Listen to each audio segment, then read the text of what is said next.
Okay, next up is primers, face primers. For someone that really didn't get into primers until a couple years ago, we have accumulated. Although I will say some of these were sent to me, so we'll go with that, right? Okay, we're gonna work through the ones in tubes. So this is the Amazing Cosmetics Illuminator Primer Highlighter. This is in the shade Rose. This was sent to me. This is nice, but I'm not thinking like, it illuminates a little. There's not much hydration. It, I guess, doesn't claim hydration, so it just gives it a glow, and like that's all. And it's not like something outstanding, so I'm gonna declutter this. I've probably only used it like a few times. We have two from Cover FX, the Illuminating and the Anti-Aging. I don't know if they still make the Anti-Aging. I guess it used to be called the Nourishing. And this one, anything that you see, I would say when you see primers and they say hydrating or moisturizing, they might be. But anything that says anti-aging, that is probably the most moisturizing one you will find. So that's just what I've realized from looking at and buying primers. Always look for the anti-aging one if it's available. I do like both of these. I might keep them on my vanity to test them out to see if I really love them. So these are like kind of maybes, but keeping for now. These two are from Kevyn Aucoin, and these are the Glass Glow Face. I don't have the rose one because it didn't really appeal to me. I think I got these off of Skin Store. It was like a really good promotion. It was like 25% off or something. These come in a pump, and this one, as you can tell, has like a bit of like blue to it, and then this is just a bronze one. They both blend out really nicely. There's complaints that this has like sparkle in it, but I mean, if you see that there's blue iridescence and you don't like that, then probably stay away. These feel very like jelly. Like there's a lot of complaints of, say, like that Vaseline petroleum jelly type feel, and I do agree. But I also feel like this is not something that I personally will put all over my face. I would probably put it on the heights of my cheekbones, down my nose, on my chin, maybe anywhere that I want a glow, and then put my foundation over it. You can then also use tiny bits to give highlighting abilities as far as using it for a highlighter. I feel like I've talked a lot about this product right now, but like it's a little different than a lot of what I'm showing you, so I wanted to give a little more detail. But I'm keeping both of these. Again, they're newer to my collection. This is the Embryolisse Le Creme Concentrate. I am getting rid of this. It is so good. It's been in my collection for a long time and I need to declutter it. It really gives you a lot of hydration and really does prep your face really well for makeup. This is the Giorgio Armani UV Primer SPF 40. I really like this. I picked it up off of Selfridges. I don't know if they sell this in the US, but as far as having a primer with SPF, this one is really good. I am someone that has probably gotten into primers in the past 2 or 3 years maybe, and then as far as SPF in the past 2 years, I've really tried finding products that I like because I realized I wasn't wearing it. A, very bad. B, it's because I wasn't finding products that I liked layering under makeup. So even though it sounds so stupid, if it didn't look good under makeup, I didn't want to wear it because for what makeup trumps SPF, which is so wrong, but this looks really good under makeup. So, and again, you get your SPF in there. Keeping this one. It's a smaller tube and I think I've used like about half of it. This is the Charlotte Tilbury Wonder Glow. I think I got a really good deal on this one because it was on Costco's website. So it was probably under 30. It was like 20 something dollars. So I thought it was a really good deal. And I really like this. If you don't want to wear makeup on a certain day, you could apply this and it just does enough blurring and glowiness to give you like that look you want. The kind of woke up like this look. But I mean, under makeup, it's even better. I tend to like wearing like illuminating primers with like sheer foundations because I think it looks the best. I mean, obviously it's up to you if you want to like lessen the mattification of a foundation by wearing an illuminating primer. I mean, that's up to you, but I tend to go sheer foundation with a glowy primer and I think it looks the best. So keeping this, I really like it. This is the Smashbox Primerizer. When this was released, a lot of people talked about it. A lot of people still really love it. And it took me a long time to kind of get on board because of, if you've been kind of into makeup for as long as I have, I'm sure a lot of you have, I associate Smashbox primers with like their original like photo finish, which is highly dimethicone, highly silicone-y. So I just have always veered away from Smashbox primers in general. But once I got a sample of this, where is it?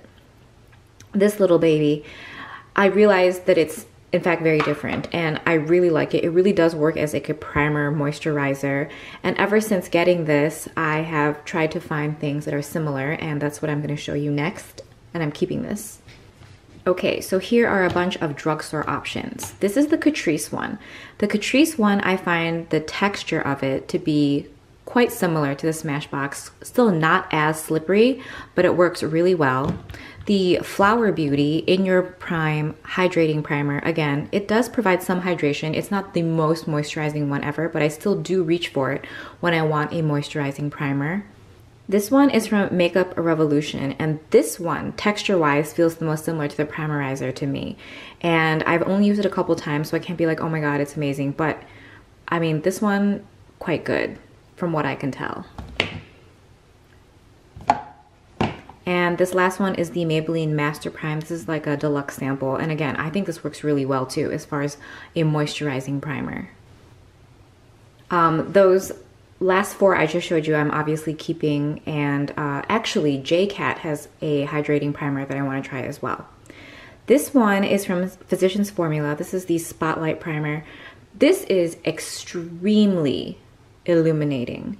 So I would say, I mean, that's all I'm going to say about it. So just take that into account when you're getting it. It is probably one of the most illuminating ones I've ever seen, to the point of where it almost looks like a highlight. So I tend to wear this, again, the way I wear the Kevyn Aucoin one, where I just put it on like my cheekbones, down my nose, chin, and if I really want to like amp it up, I'll put it on top of my foundation. But this is like really good. It reminds me of the Becca Illuminating Primer, but this is still more glowy than that. I'm keeping this one. This is the Stellar Beauty Illuminating Primer. I have not even tried this yet. It's new to my collection. GMA Deals. It was either gmadeals.com or viewyourdeal.com that had Stellar on their website. So I believe I paid like half the price, maybe like 17 or maybe 22. Something very inexpensive for this primer. It has really great reviews on Sephora, so I will follow up with you if it's like groundbreaking for me. These two are from J1. This is the red one. This is newer.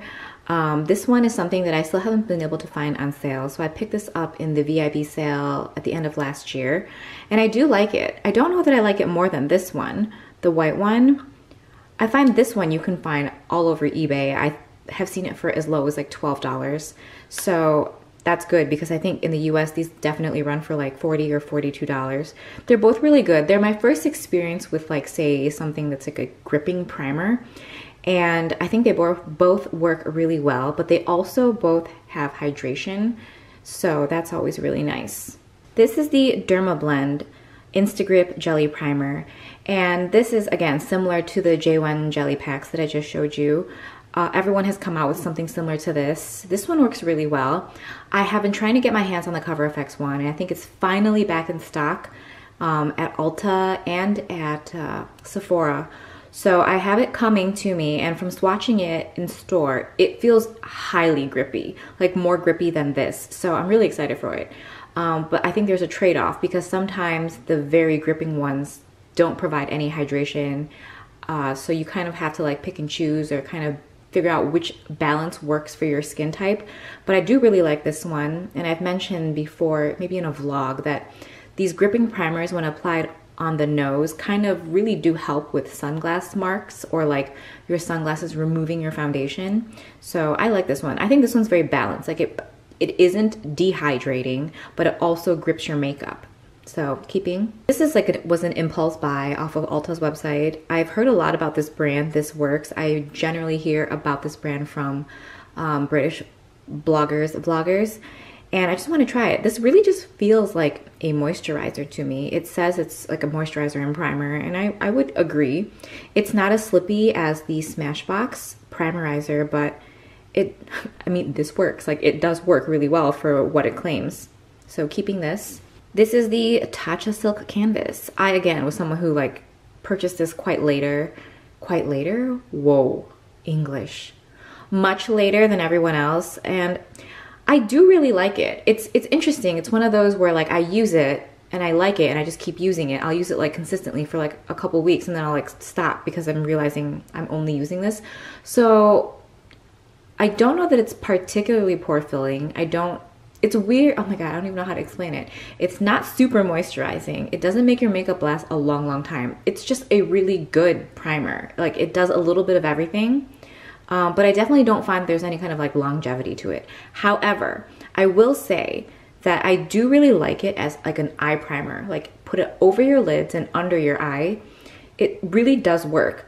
It's similar to if you enjoy the Becca Anti-Fatigue Under Eye Primer, I would really recommend you trying this. So do your skincare like you usually would. Apply your eye cream and let it set for a while. So while you're doing your makeup, apply this. And it kind of just does what that Becca does. So I don't know, in case you're interested, that's just what I've discovered and that's why I like it. This is a no filter primer from Pure. This was sent to me. I do really like it and I used it a lot when I first got it. It does warm up your skin a lot. I don't even know if they still make this, but it's been in my collection for like maybe a couple years now, so I'm gonna remove it.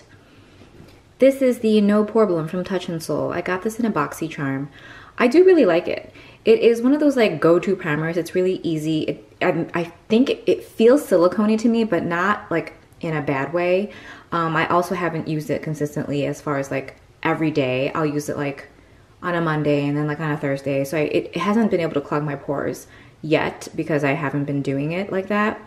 But I do really like this. It's like a very easy, like if you kind of don't know where to start with primers, I would totally recommend this to you to try to get a feel for how primers perform or work with your skin. This is from Flower Beauty and it's the Supernova Celestial Skin Elixir. It is really pretty.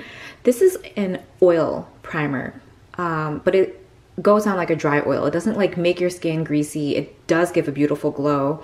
I do really like using this to mix in with my foundations. I had tried out the Kosas tinted oil and I used it on its own and I didn't really like it.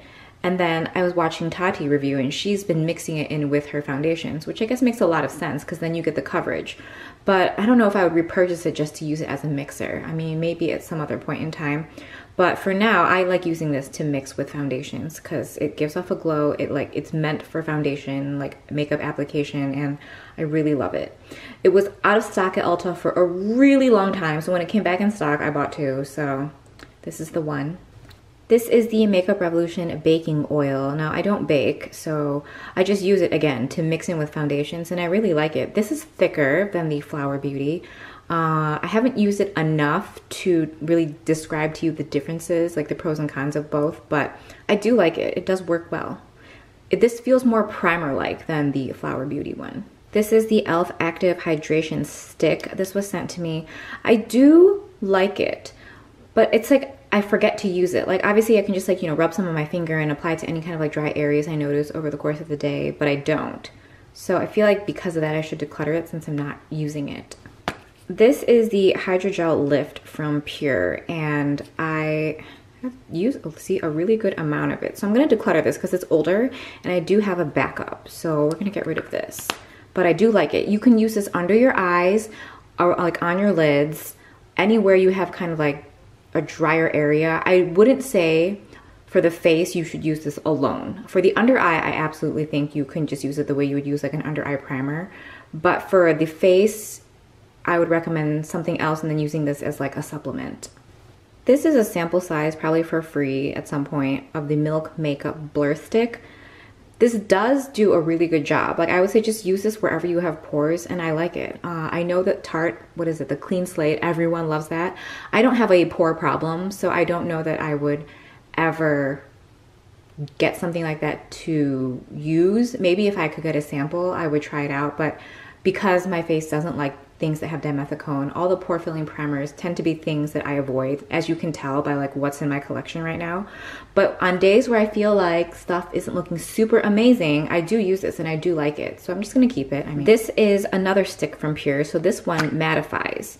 And it's weird, right? Because the mattifying one is in glowy packaging and then like the hydrating one is in matte packaging. Anyway, I do like this and I've only used it like in the summer, again, because it's mattifying. I never am looking for any kind of mattifying on my face, even though like my face gets really glowy throughout the day, and sometimes it's not even oil. My skin's just kind of naturally like glowy, and I don't mind that. I'd rather look that way than dry, because dry looks yuck, and it looks, what's the word?